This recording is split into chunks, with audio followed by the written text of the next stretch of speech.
Before you today in behalf of the voice of all nationalistic, God-fearing young people in our country.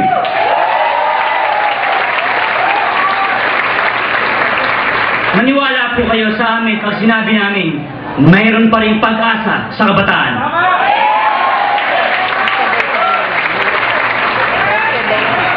Today in New York, members of the International Youth Commission will be presenting a statement to the United Nations and the world, signed by 120,000 people, 57,000 of whom are under 30. So pag 30 years old pa po kayo, young people pa po kayo. And rejecting a document produced by governments for a UN high-level meeting on the youth, which seeks to write off the right of parents to provide moral guidance to their children. We call on the President, his Cabinet, and Congress allies to join us in associating ourselves with that voice of hope and faith in the future of our planet, and in rejecting the dark counsel of a failed and ignoble past. It is sad to see all these credentialed trying to push the failed population policies of racial imperialists, like those of men and women at the UN. The facts are not on their side, and they have nothing to teach our President. Last June 30 in Moscow, demographic experts from 65 countries assembled in a demographic summit noted that 42% of mankind today live in countries where the replacement of old generations is no longer taking place.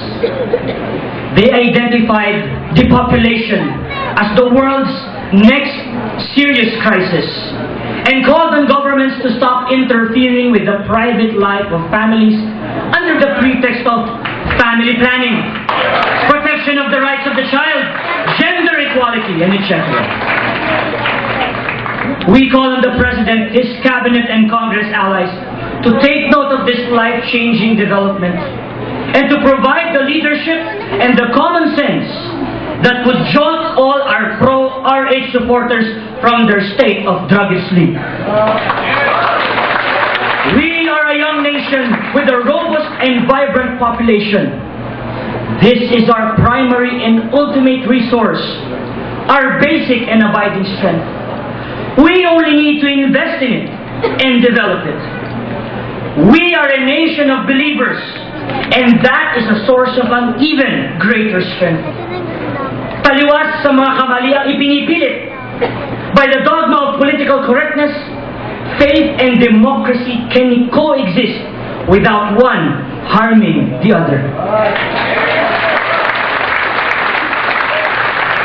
For as Alexis de Tocqueville points out, despotism may govern without faith, but liberty cannot. As a predominantly Christian and partly Islamic nation, we must resist the temptation of following everything that moves.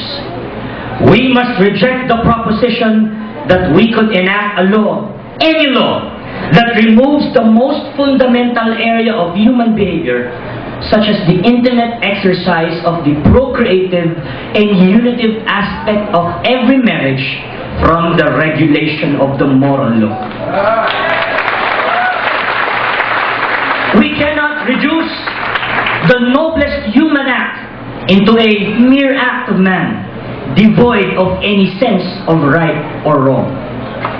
If the purpose of the law is to promote virtue, we cannot have a law whose purpose and certain effect is to promote the exact opposite of virtue.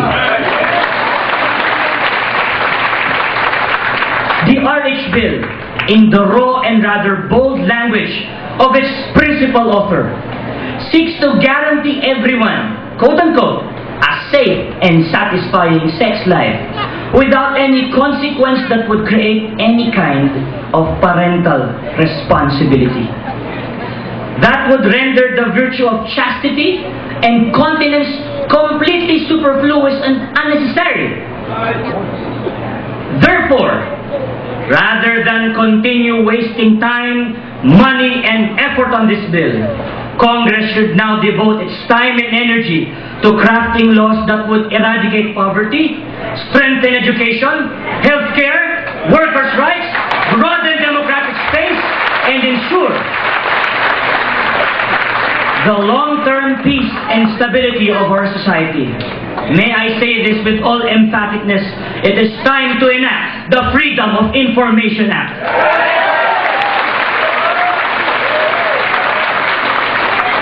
This will fulfill a campaign promise of the President, help the fight against corruption, and broaden democratic space for everyone. It is time to enact a meaningful and effective gun control law. The proliferation of loose firearms and the licensing of firearms to irresponsible individuals have contributed to the increase of crime. Tumaas na po ang krimen ng mga riding in tandem. We must stop the rise of criminality. It is time to enact a kasambahay law. We must protect the small people who help our families run the household and bring up the children to become virtual, and they are virtually members of our families. If we want foreign employers to treat our OFW domestic workers and with dignity and respect, we must show them the way. It is time to create an overseas Filipino workers bank. This is a long-held dream and vision of our OFWs.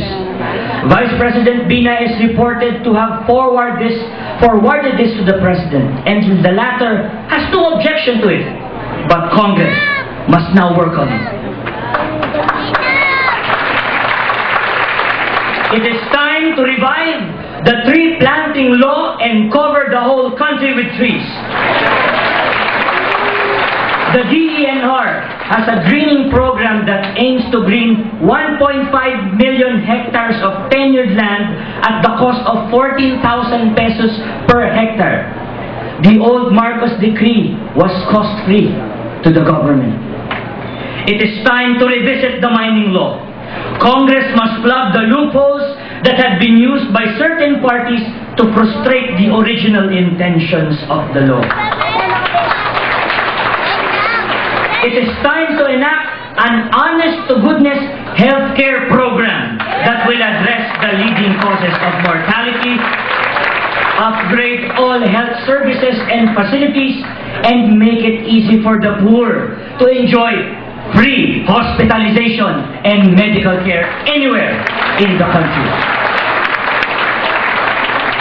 It is time to enact a law that would encourage alternative systems of education, such as homeschooling, distance education, dual tech, cooperative education, and family-run schools.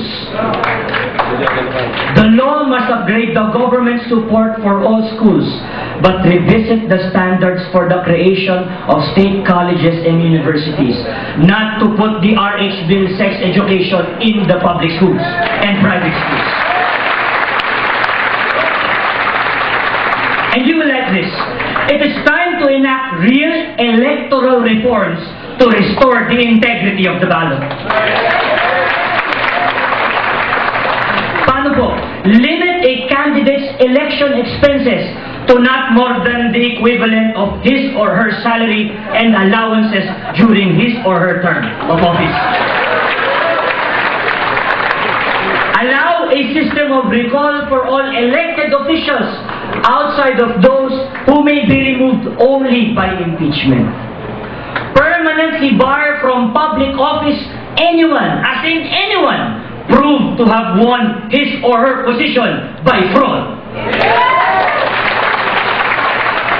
Require the ousted official, emphasis on ousted official, to return all monies he or she had received plus interest while in office, and pay the aggrieved party her foregone salaries and other emoluments plus interest. Electoral reforms should prohibit both spouses, parent, and offspring, or any two siblings from running in the same election together or even under different parties. Where one could be elected mayor and the other vice mayor of the same city or municipality. Or one could be elected governor and the other vice governor of the same province. Or where one could be elected mayor or vice mayor and the other member of the city or municipal council. Or where one could be elected governor or vice governor and the other a member of the provincial board. No two individuals may run simultaneously for the Senate. No spouse, parent, son, daughter, or sibling of a sitting senator shall run in a midterm where if elected, he or she would be serving simultaneously with the incumbent relative. Electoral reform should provide for the disqualification or removal from office of any person promoting a service, product, or advocacy funded wholly or in part, directly or indirectly, by a foreign party which violates the Constitution, customs, and morals of the Philippines.